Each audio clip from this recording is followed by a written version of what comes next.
దేశవ్యాప్తంగా మొదటిసారి ఇంత స్థాయిలో దాడులు జరగడం అనేది నిజంగా రాళ్ల దాడి, మంటలు, నిప్పులు పెట్టారు, కార్లు అద్దాలు ధ్వంసం చేశారు, ఇవన్నీ కూడా చేశారని కూడా చాలా స్పష్టంగా చెబుతున్నారు. బయటికి కూడా వాళ్ళందరూ కూడా బయటికి లాగుతున్నటువంటి దృశ్యాలు మనం చూస్తూ ఉన్నాము.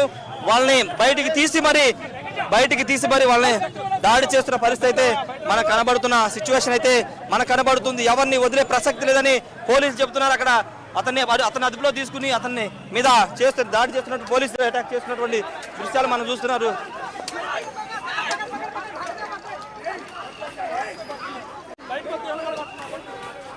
పూర్తిగా దాడి చేసిన వాళ్ళందరూ కూడా పరుగులు పెట్టించి మరి పోలీసులు కొడుతున్న సిచ్యువేషన్ అయితే మనకు కనబడుతుంది.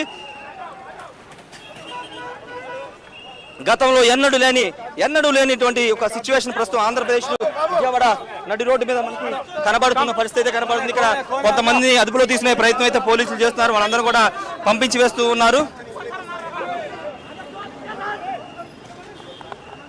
పూర్తిగా అదుపు తప్పిన పరిస్థితి, పోలీసులు కంట్రోల్లో తీసుకొచ్చే ప్రయత్నం చేశారు. వాళ్ళందరూ కూడా బయటికి తీసుకుని పంపించేసే అనుచరులు ఉన్నారని పోలీసులు చెప్తున్నారు. వాళ్ళ ఇక్కడి నుంచి కార్లో వాళ్ళ అనుచరులు ఉన్నారని వాళ్ళు చెప్తున్నారు. మేము అనుచరులు కాదని వాళ్ళు చెప్తున్నారు. లోపల పోలీసులు లాగుతున్న పరిస్థితి అయితే మనకు కనబడుతుంది. ఇక్కడ చూడొకసారి రాళ్ళు కర్రలతో, కత్తులతో వీళ్ళంతా కూడా వచ్చారని కూడా పోలీసులు చెప్తున్నారు. ఈ వెహికల్లో ఇవన్నీ కూడా ఉన్నాయని, కత్తులు కూడా ఉన్నాయని పోలీసులు చూపిస్తున్నారు. వాళ్ళని బయటికి తీసే ప్రయత్నం కూడా చేసే అవకాశం అయితే కనబడుతుంది. కర్రలు, రాళ్లతో వాళ్ళంతా కూడా దాడి చేయడానికి వచ్చారని కూడా పోలీసులు అయితే చెప్తున్నారు. ఇవి వెహికల్ ఎందుకు పెట్టుకొచ్చారని కూడా వాళ్ళు ప్రశ్నిస్తున్నారు. ఒకసారి కారులో ఉన్న వాళ్ళని కూడా అదుపులో తీసుకునే ప్రయత్నం జరుగుతుంది. రోహిత్, ఒకసారి మనం చూస్తున్నాం, కారులో ఉన్న వాళ్ళు బయటికి దిగాలని కూడా వాళ్ళు చెప్తూ ఉన్నారు. ఒకసారి సిచ్యువేషన్ చూస్తే